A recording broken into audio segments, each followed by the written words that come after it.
겠습니다. 오순절날이 이미 이름에 그들이 다 같이 한 곳에 모였더니 호련히 하늘로부터 급하고 강한 바람 같은 소리가 있어 그들이 앉은 온 집에 가득하며 마치 불의 혀처럼 갈라지는 것들이 그들에게 보여 각 사람 위에 하나씩 임하여 있더니 그들이 다 성령의 충만함을 받고 성령이 말하게 하심을 따라 다른 언어들로 말하기를 시작하니라. 그때 경건한 유대인들이 천하 각국으로부터 와서 예루살렘에 머물러 있더니 이 소리가 나매 큰 무리가 모여 각각 자기의 방언으로 제자들이 말하는 것을 듣고 소동하여 다 놀라 신기하게 여겨 이르되 보라, 이 말하는 사람들이 다 갈릴리 사람이 아니냐? 우리 각 사람이 난곳 방언으로 듣게 되는 것이 어찌 됨이냐? 우리는 바데인과 메데인과 엘람인과 또 메소포타미아, 유대와 갑바도기와 본도와 아시아, 부르기아와 밤빌리아, 애국과 및 구레네에 가까운 리비아, 여러 지방에 사는 사람들과 로마로부터 온 나그네 곧 유대인과 유대교에 들어온 사람들과 그레데인과 아라비아인들이라 우리가 다 우리의 각 언어로 하나님의 큰일 말함을 듣는도다 하고 다 놀라며 당황하여 서로 이르되 이 어찌된 일이냐며 다 같이 읽겠습니다. 또 어떤 이들은 조롱하여 이르되 그들이 세술에 취하였다 하더라. 아멘. 네, 제가 다시 한번 말씀을 드리지만 이게 날짜에 예민한 분들이 계세요. 그게 맞거든요. 그러니까 저도 늘 그날 큐티는 그날 하는 게 저도 맞는데 제가 좀 이유가 있어서 큐티 날짜가 바뀌었습니다. 그래서 이제 목요일 큐티는 어제 했고요. 오늘 이제 수요 큐티를 이제 목요일 날 합니다. 그래서 이제 본문이 좀 바뀌었다는 점 이해해 주시고 한번 들어보시면 좋겠어요. 여러분이 오늘 저와 함께 이 말씀을 묵상하실 때 그 11절에 나오는 표현처럼 성경에 기록되어 있는 오늘 이 사건이 이 구속사 안에서 얼마나 큰 사건인지, 아니 어쩌면 이게 왜 가장 큰 사건인지 이것에 대한 중요성을 좀 우리 같이 좀 공유했으면 좋겠어요.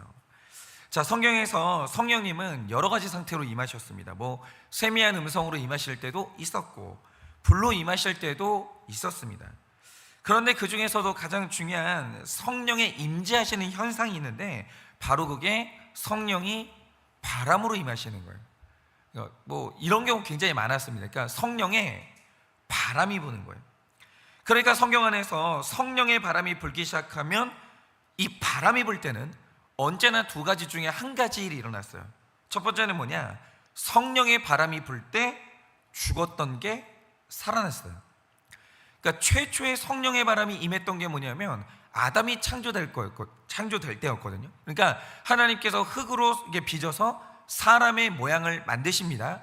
아담의 모양은 있었어요. 근데 그게 살아있는 게 아니었어요. 그런데 언제 아담이 살아있는 존재가 되냐? 하나님께서 생기를 부르십니다. 아담에게 생기, 그러니까 하나님의 바람을 불게 해요. 그리고 아담이 살아나요.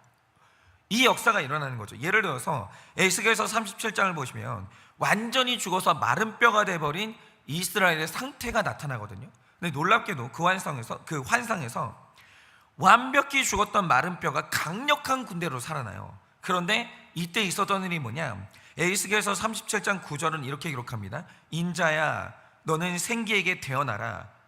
여기서 생기가 바람이에요. 생기에게 되어나라. 생기에게 되어나여 이르기를 주 여호와께서 이같이 말씀하시기를 생기야, 사방에서부터 와서 이 죽음을 당한 자에게 불어서 살아나게 하라 하셨다라 라고 해요.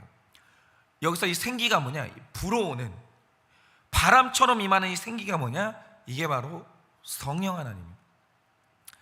이 바람이 불지 않는 한 어떤 인간도 다 마른 뼈일 뿐이에요. 절대로 그는 하나님의 강력한 군대가 될 수 없다라는 거예요. 사람이 살아나려면 반드시 있어야 되는 게 뭐냐? 성령의 바람이, 생기가 모든 사람에게 임해야 되는 거예요. 그렇지 않고선 누구도 하나님을 알 수 없고 구원받은 자로서 살아날 수 없는 거예요. 그는 살아있으나 마른 뼈다귀인 거예요. 그리고 마른 뼈가 살아나 강력한 군대가 되는 거예요. 여러분 기억하세요. 성령의 바람이 불면 완전히 마른 뼈가 강한 군대로 회복이 되는 거예요. 이기는 거예요. 이 생기가 없는 사람은 절대로 사탄을 못 이겨요. 이 생기를 받은 사람만 사탄을 싸워 이기는 거예요. 그리고 성령께서 바람으로 임하실 때 일어나는 두 번째 일이 뭐냐? 이게 제일 중요한데 전혀 다른 시대의 새로운 길이 열리는 거예요. 예를 들어서 출애굽기 14장을 보시면 출애굽해서 약속의 땅으로 출발한 백성의 기록이 나옵니다. 근데 문제는 뭐냐면 애굽의 군대가 이 백성의 구원을 막기 위해서 따라오기 시작하는 거예요. 도망을 쳐야 되는데 가다 보니까 그들 앞을 홍해가 막고 있는 거예요. 근데 여기에서 만약에 새로운 길이 열리지 않는다, 이 구원이 좌절되고야 마는 거예요. 이스라엘 백성들은 또다시 노예 생활로 돌아갈 수밖에 없는 거죠. 그런데 이때 일어난 일이 있었어요. 그게 뭡니까? 출애굽기 14장 21절은 그때 일어난 현상을 이렇게 기록하고 있습니다. 모세가 바다 위로 손을 내어민즉 여호와께서 큰 동풍이 밤새도록 불게 하사 바닷물이 물러가게 하시니 물이 갈라져 바다가 마른 땅이 된지라 라고 해요. 그러니까 여러분, 이 말씀에 기록된 바람은요, 그냥 바람이 아니에요. 물리적인 바람이 아니라 역사에 새로운 길을 내시는 성령의 바람이에요. 그러면 이 바람이 불자 일어난 일이 뭐냐? 사람에게 살게 되는 새로운 길이 열려요. 새로운 살 길이 열리는 거예요. 구속사 안에 새로운 길이 열리는 거예요. 그러니까 이 바람이 불자 이집트의 노예로 살았던 백성의 시대는 끝나고 하나님 나라의 백성이 되는 새로운 시대의 길이 열리는 거예요. 그런데 오늘 말씀이 왜 중요하냐 하면 에스겔서 이후로 바람으로 임하시는 성령의 등장이 없거든요. 그런데 에스겔 시대 이후로 무려 600년 만에 성령의 바람이 다시 불기 시작하는 거예요. 이게 그냥 늘 불었던 바람이 또 분 게 아니라 오늘 사도행전의 이 사건은 뭐냐면 600년 동안 끊어졌던 잠잠했던 성령의 바람이 다시 불기 시작하는 거예요. 그러면 이 말 뜻이 뭐냐? 오늘 성령의 바람이 불었던 오늘 완벽히 죽었던 것이 살아나거나 완전히 새로운 구속사의 새로운 길이 열린다, 이 뜻인 거예요. 지금 이 어마어마한 바람이 불고 있는 거예요. 그런데 놀라운 사실은 뭐냐? 성령의 바람이 불었던 바로 이날 이 두 가지 일이 다 일어났다는 거예요. 그래서 오늘은 특별한 날인 거예요. 그리고 오늘 이후로 창세부터 계획된 하나님의 구원 계획이 다 드러난 거예요. 구약에는 숨겨져 있었거든요. 근데 숨겨져 있었던 하나님의 뜻이 오늘 이날 완전한 형태로 다 드러났어요. 자, 그러면 오늘 이 성령의 바람이 불어서 최종적으로 드러난 하나님의 구원 계획은 무엇이며 오늘 죽었다가 살아난 것은 뭐냐라는 거예요. 이게 중요한 이유가 뭐냐면 이 성령의 바람이 오늘 우리에게 불면 이 일이 우리에게 일어나야 된다라는 거예요. 이게 부름받은 성도의 최종 상태인 거죠. 자, 일단 이걸 말해주는 가장 첫 구절이 있는데, 자, 600년 만에, 무려 600년 만에 바람으로 임하시는 성령 하나님의 바람이 불기 시작해요. 그런데 이 바람이 등장할 때 택하신 날이 있는데 1절을 보시면 그 날이 오순절이었다고 기록을 해요. 그런데 이게 정말 흥미로운 거예요. 왜냐? 잘 보세요. 자, 예수님이 우리를 구원하시면서 죽으셨어요. 그리고 부활하셨고 그 다음에 성령이 오셨는데 이 모든 구원의 역사가 어떤 스케줄을 정확히 따라가고 있는 거예요. 그 스케줄이 뭔지 아십니까? 바로 알곡을 거두는 추수예요. 이스라엘에서 추수의 스케줄이 있거든요. 여기에 따라서 하나님의 구속사역이 그대로 따라가고 있는 거예요. 그러니까 이런 거죠. 예수님이 죽으신 날이 6월절이었는데 이 6월절이 뭐 하는 날입니까? 애굽에서 10번째 재앙이 있던 날이죠. 죽음의 천사 임하던 날 죽은 사람도 있었어요. 근데 중요한 게 뭐냐? 6월절은 죽은 사람도 있는데 하나님이 생명을 거두시기도 했던 날이에요. 그러니까 하나님의 백성이 생명을 얻은 날이 6월절인데 이때 백성이 생명을 얻으려면 백성을 대신할 어린 양이 하나가 죽었어야 됐거든요. 그러니까 생명을 얻기 위해 대신 죽는 어린 양으로서 이날 예수님이 6월절 날 죽으셨어요. 얻기 위해서 내가 죽으신 거예요. 자, 그리고 부활하셨거든요. 부활은 언제 하셨냐? 죽은 지 3일 만에. 다시 말해서 6월절이 있는 그 주의 안식일이 15일인데 그 다음 날이죠. 16일에 예수님이 부활하셨는데 이 날이 죽은 지 3일째 되는 날이었어요. 그러나 이 날이 어떤 날이냐? 초실절이라고 해서 그해 추수할 것 중에서 가장 첫 열매를 드리는 날이 언제냐? 예수님이 부활하셨던 초실절이었어요. 그러나 이때 드리는 열매의 의미가 뭐냐? 지금 하나님께 드리는 이 열매와 똑같은 열매들이 앞으로 조금 있으면 대규모로 추수가 될 텐데 그것을 미리 감사드립니다. 그의 추수의 첫 열매를 드리는 날이 뭐냐? 이게 바로 초실절인데 바로 이 초실절 날 예수님이 부활의 첫 열매가 되셔서 부활하신 거예요. 그러면 이 현상의 뜻이 뭐냐? 이 부활은 예수님만 누리는 부활이 아니라는 거예요. 앞으로 예수님께 일어난 이 부활의 사건이 택함받은 모든 신자들에게 정확히 똑같이 일어난다는 거예요. 그런데 이 추수가 어떤 추수냐? 대규모의 추수예요. 엄청나게 많은 하나님의 백성들이 오늘 예수님이 부활하신 것과 똑같이 부활한다는 거예요. 그 첫 열매로 예수님이 초실절날 부활하셨어요. 그리고 이 부활의 날로부터 50일 후에, 이거를 헬라어로 펜테코스토스라고 하는데 이게 50번째라는 뜻이거든요. 그런데 바로 이 날이 오순절이에요. 이 날이 오순절이라고 해서 이 날이 어떤 날이냐? 대규모의 밀추수를 감사하는 날. 그런데 이 대규모의 밀추수를 감사하는 바로 이 날 600년 만에 성령의 바람이 오순절날 불기 시작하는 거예요. 그럼 이 말 뜻이 뭐냐? 성령이 왜 왔냐 이거예요. 이날 어마어마한 추수가 시작되는 거예요.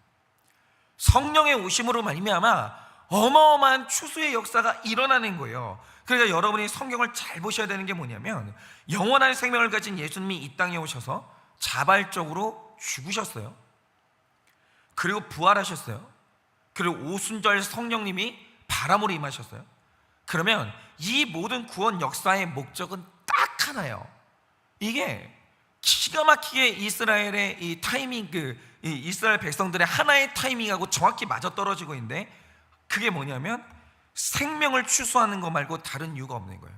예수님이 왜 죽으셨어요? 생명을 거두는 거름으로 뿌려지신 거예요. 초실절날 왜 일어나셨어요? 앞으로 일어날 열매를 예언하기 위해서 그렇게 살아나신 거예요. 오순절날 성령님은 왜 오셨어요? 본격적으로 이날로부터 영혼 구원의 추수가 일어나기 시작하는 거예요. 그러니까 잘 보세요. 성령 충만이 뭘 위한 성령 충만이에요? 내가 힘을 얻고 설교 잘해서 유명해지는 게 성령 충만이냐? 그게 아니에요.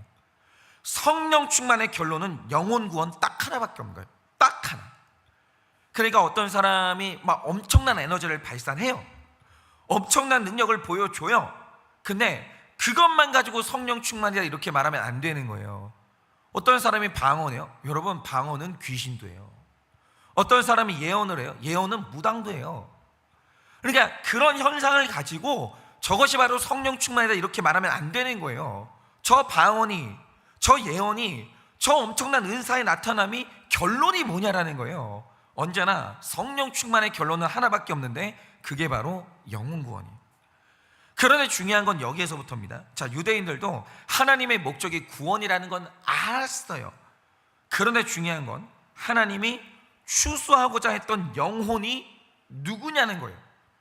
추수가 어떤 추수냐는 거예요. 물론 당시의 유대인들은 그게 유대인이라고 생각을 했어요. 물론 하나님이 유대인을 구원하시는 건 맞죠. 맞는데 오늘 성령의 바람이 불어오기 시작하면서 최종적인 이 추수의 계획, 구원의 계획이 완전한 형태로 드러난 거예요. 그런데 이 계획이 너무 충격적이었던 거예요.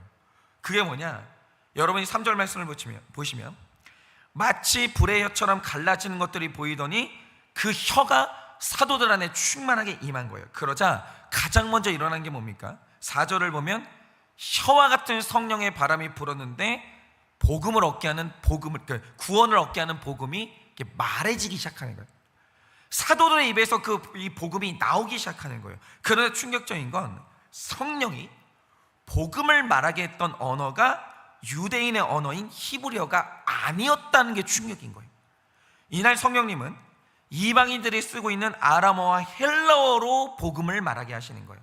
그러니까 일어나는 이상한 현상이 뭐냐? 지금 이 예루살렘에는 이 절기를 지키고자 했던 외국인과 유대인들이 뒤섞여 있었거든요.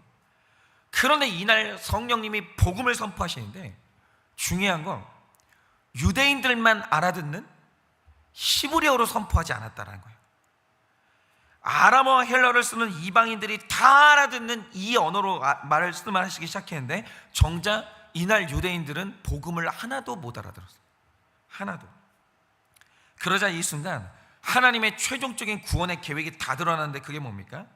하나님이 구원코자 했던 대상은 유대인으로 출발한 게 맞아요. 그런데 이 방향이 내부로 향하지 않았다는 거예요. 처음에는 유대인으로부터 출발을 했는데 이게 이방인을 향해서 뻗어나가는 게 그게 바로 성령 하나님의 구원의 최종적인 계획이었다는 거죠. 그런데 이 최종 계획이 유대인으로 끝나는 게 아니라 마지막 계획의 목적은 이방인 구원이라는 게 드러나니까 유대인들은 감당이 안 되는 충격을 받은 거예요. 왜 그러냐? 여러분 한번 잘 생각해 보세요. 예를 들어서 여러분들이 다이어트를 한다고 해요. 나는 한 달 안에 52kg의 사람이 되겠다라고 한다라고 하죠. 그러면 이 최종 목적은 언제 성취됩니까? 최종 목적, 진짜 목적은 언제나 가장 마지막에 성취가 되는 거죠. 그러니까 계획이라는 것 안에서는 먼저 나타나는 것보다 마지막에 나타나는 게 진짜 목적이에요.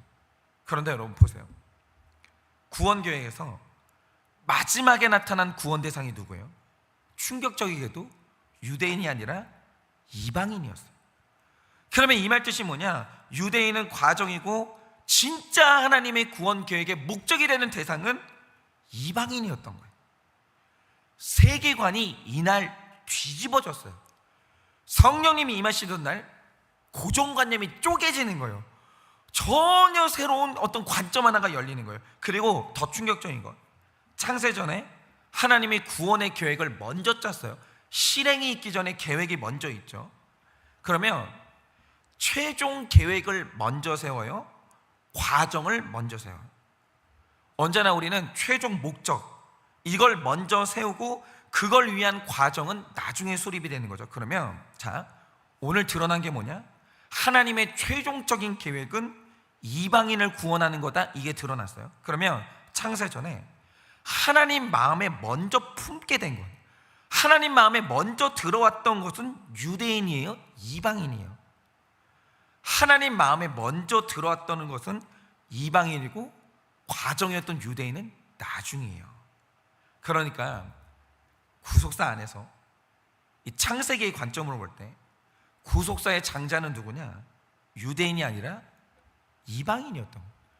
왜냐하면 하나님이 먼저 품었던 게 이방인이거든요. 그리고 이방인을 섬기기 위한 수단으로 부름받은 사람들이 누구냐? 그게 바로 유대인이었던 거예요. 오순절날 이 충격적인 사실이 드러난 거예요. 그러자 유대인들이 이걸 못 받아들이기 시작해요. 이게 뭔 소리냐? 이러면서 이게 술 취하는 소리로 들렸고, 바울이 복음을 전할 때 끝까지 저항했던 사람들이 누구냐? 그게 바로 유대인이었던 거예요. 왜냐? 이 복음은 유대인이 구원의 주인이다, 유대인이 구속사의 주인공이다, 이 세계관을 완전히 파괴하는 거예요. 너가 아니야, 이방인이야. 완전히 머리가 쪼개지는 거예요. 그러니까 오순절날 성령님이 드러내신 게 뭐냐? 택자를 향한 하나님의 계획이 드러났어요. 잘 들으세요. 이 계획은 저와 여러분을 향한 계획이에요. 이 계획 말고 다른 계획이 없어요. 성령님이 임하시면 성령 하나님이 우리를 여기로 끌고 가시는 거예요. 근데 그 계획이 뭐냐? 복은 내가 받는 게 맞아요. 근데 내가 복 받는 게 이 복이라는 개념의 최종 결론이 아니라는 거예요. 요게 어떤 사람이 복을 받았다라고 할 때 복이 내가 받는 복으로 결론 나면 그거 하나님이 주신 복이 아닙니다. 여러분은 성령 하나님의 목적을 성취하신 게 아니에요. 복은 내가 받는 게 맞아. 근데 이 복을 왜 받냐? 내가 복 받아서 이걸 나를 통해 세상이 구원을 받는 게 나를 창조하신 하나님의 계획인 거예요. 그러니까 여기까지 가야 되는 거예요. 인생에 이 사명, 밖을 향하는 사명이 없는 사람은 성령 받은 사람 아니라고 보시면 돼요. 그 복은 하나님하고 전혀 상관이 없는 복이에요. 그러니까 성령님이 임하실 때 가장 뚜렷하게 일어나는 일이 뭐냐? 모든 복을 자기 쪽으로 끌어당기던 탐욕스러운 인생이 밖을 향해 이제 복을 뿌리는 사명자로 바뀌기 시작해요. 그런데 이 상태가 원래 하나님이 계획하셨던 건강한 사람의 모습이라는 거죠. 그러니까 이 상태가 될 때 인간은 제일 건강한 상태에게 맞는 거예요. 왜냐? 한번 생각을 해보세요. 여러분이 이제 병원을 가시면 거기 몸이 아픈 분들이 많잖아요. 그리고 그 옆에 간병인들이 있어요. 그러면 간병인은 건강한 사람이에요, 환자는 아픈 사람이에요. 그런데 이때 건강한 사람과 아픈 사람 사이에 뚜렷하게 나타나는 모습이 있어요. 그게 뭐냐? 환자는 간병인이 힘든 게 절대 안 보여요. 여러분, 간병인이 환자를 간호한다는 게 얼마나 힘들어요. 되게 힘든 거예요. 중요한 사실은 뭐냐? 환자는 간병인이 힘든 거 있죠, 전혀 안 보여요. 뭐만 보이냐? 아픈 나만 보여요. 그런데 중요한 게 뭐냐면 건강한 간병인은 자기가 안 보여요. 하루 종일 아픈 환자만 보여요. 이게 건강한 사람하고 아픈 사람의 결정적인 차이예요. 건강한 사람은 모든 행동이 아픈 사람에 대한 배려예요. 그럼 잘 보세요. 어른이 건강해요? 애가 건강해요? 당연히 어른이 더 건강하죠. 애는 연약하고. 그럼 배려는 누가 누구한테 하는 거냐? 건강한 사람이 약한 사람한테 하는 거예요. 무조건 배려라는 행위는 어디에서 나타나냐? 건강함으로부터만 배려라는 행위가 나와요. 그런데 아픈 사람은 배려가 안 돼요. 싹 사라집니다. 왜냐? 내가 제일 아프니까 다른 사람 아픈 게 머리에 없어요. 그게 눈에 안 보여요. 안 느껴지는 거예요, 내가 아프면. 그러니까 왜 그런 분들이 있잖아요. 가만히 세상을 보면 다른 사람들은 다 행복하게 사는 것 같아요. 다른 사람 인생은 다 평안한 것 같아요. 그런데 내가 제일 불행한 것 같아요. 혹은 나만 불행한 것 같은 사람이 있어요. 그리고 나 빼고 다른 사람은 다 괜찮은 사람이랑 결혼한 것 같아요.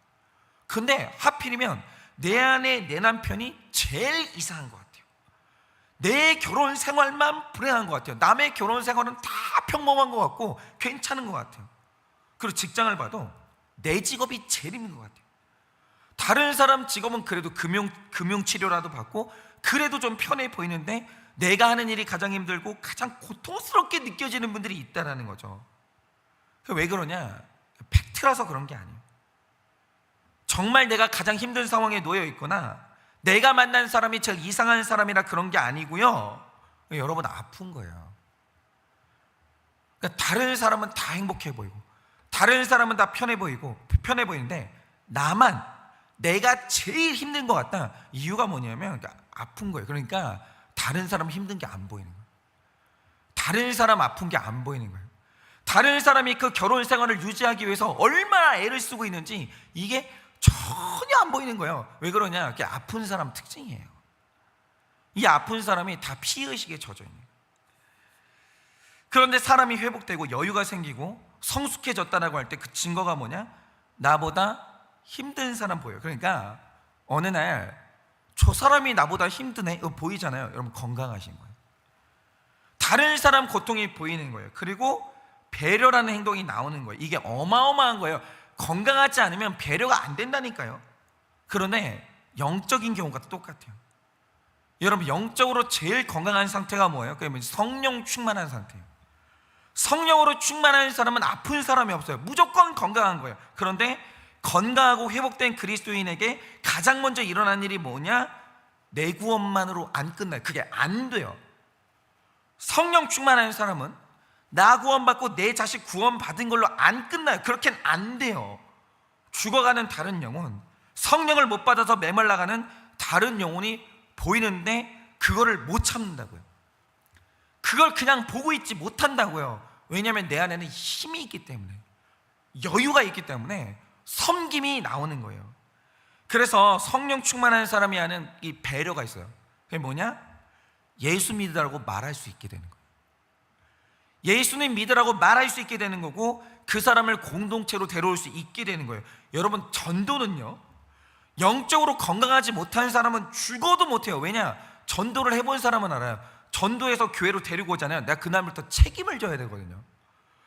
전도는요, 건강하지 못한 사람, 아픈 그리스도인은 절대로 못하는 게 뭐냐? 그게 바로 전도예요.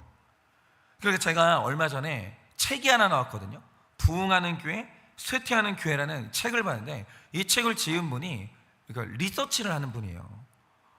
그 이분이 여러 교회를 서치를 해가지고 부흥하는 교회의 특징이 뭐냐, 쇠퇴하는 교회의 특징이 뭐냐, 이걸 본 거예요. 근데 그 내용 중에 하나 나온 내용이 뭐냐, 이 어려운 시기에, 그러니까는 쇠퇴하는 교회 목사님들의 특징이 있대요. 그게 뭐냐, 그렇게 시대 탓을 한다라는 거예요.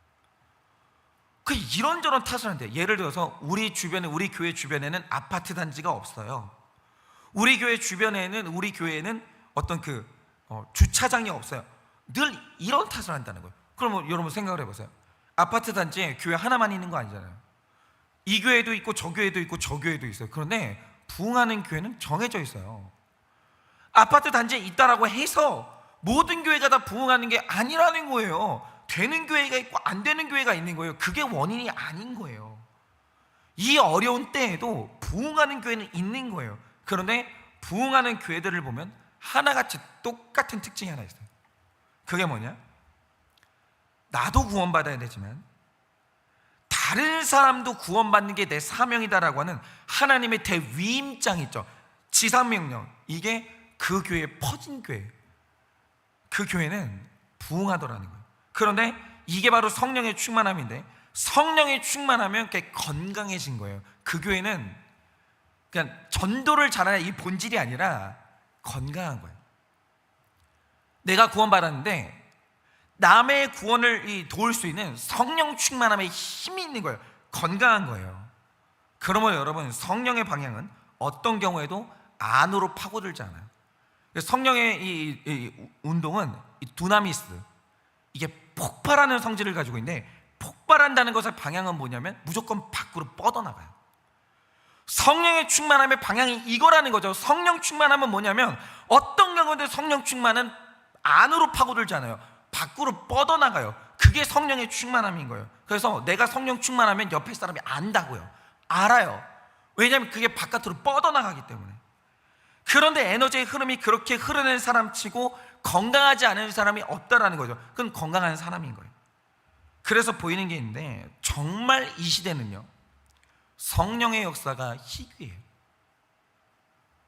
교회를 봐도요, 성령 충만한 사람 희귀해요. 왜 그러냐? 다 자기만 알아요.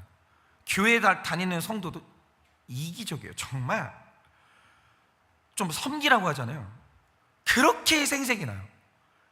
이게 내 안에 밖으로 뻗어나가는 힘이 없으니까 이 힘이 없는 사람에게 좀 섬겨봐라 이러잖아요. 생색이 어마어마하고 금방 탈진해요. 왜 그러냐? 일이 힘든 게 아니에요. 성령의 충만함이 없는 거예요. 밖으로 뻗어나갈 힘이 없는 거예요. 이 말 뜻이 뭐냐면 아픈 거예요. 교회가 아파요. 섬길 힘이 없는 거예요. 밖으로 뻗어나갈 힘이 없는 거예요. 그런데 아프다는 게 뭐냐? 다들 내 고통만 모르지. 네 고통에 관심이 없어요. 그러니까 목장을 가봐도 남의 고통에 귀를 기울이는 사람이 있는데, 자기 얘기 끝나고 나면 남의 고통에 아무 들리지 않는 사람이 있어요. 그게 뭐냐면 아픈 거예요. 성령의 충만함이 없는 거예요. 다른 사람 살리는 힘과 능력을 가진 사람, 뭔가 나눠줄 게 있는 여유가 있는 사람이 이 시대의 희귀예요. 그러면 어떻게 해야 돼요? 이게 뭐냐면 다시 성령인 거예요. 성령의 충만을 받아야 되는 거예요. 성령의 충만함을 구해야 되고 회복해야 돼요. 그러니까 가정이 무너지는 이유가 뭐냐? 엄마가, 아빠가 자녀들에게 나눠줄 게 없는 거예요. 뻗어나가는 힘이 없는 거예요. 그러니까 내 가정 하나도 못 살리는 거예요. 내 가정 하나도 못 살리는 거예요. 이 힘을 얻는 방법이 뭐냐?